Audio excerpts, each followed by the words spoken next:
There are only a few ideas that had as much of an impact on education as those of John Dewey.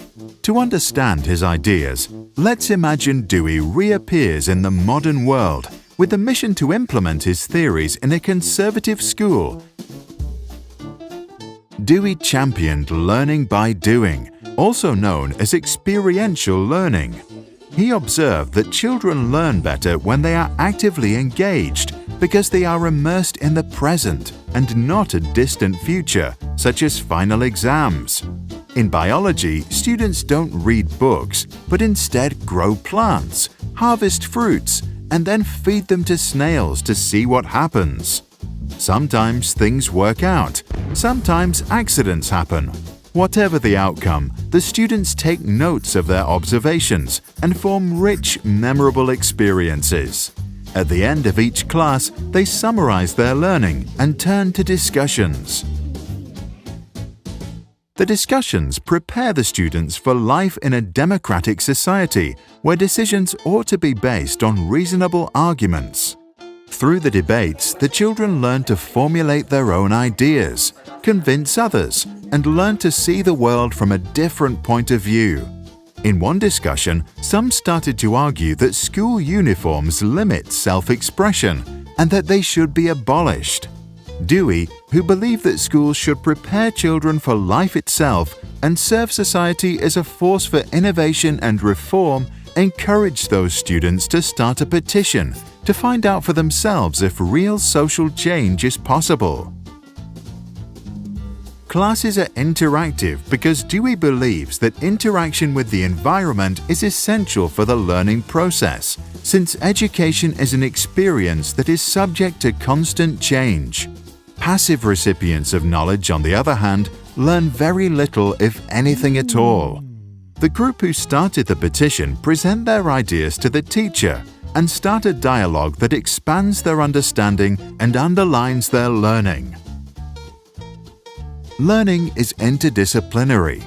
Dewey believed that continuity is critical to comprehension and that an interdisciplinary education allows students to build on what they already know, which strengthens their understanding. What they observed in biology is being calculated in math, written about in English, and put into images through the arts.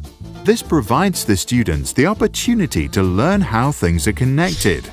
To the brain, this process is more effective because it can link new knowledge with previous experiences and build stronger mental models.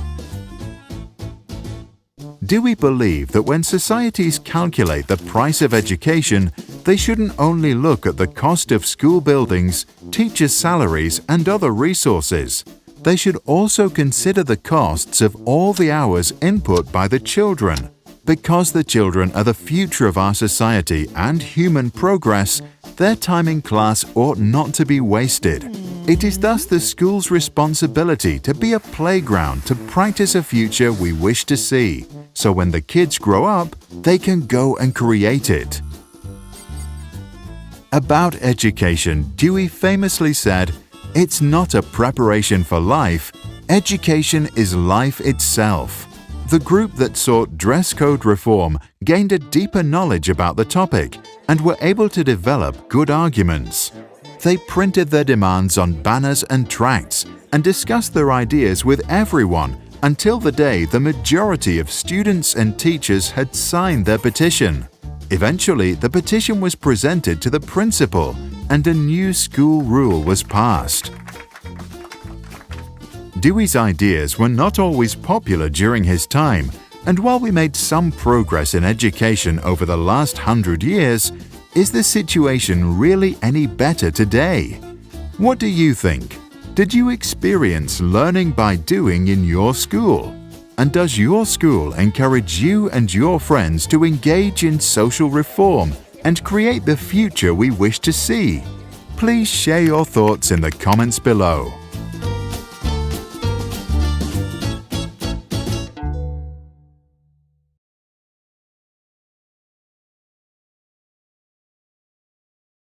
Sprout's videos are published under the Creative Commons license.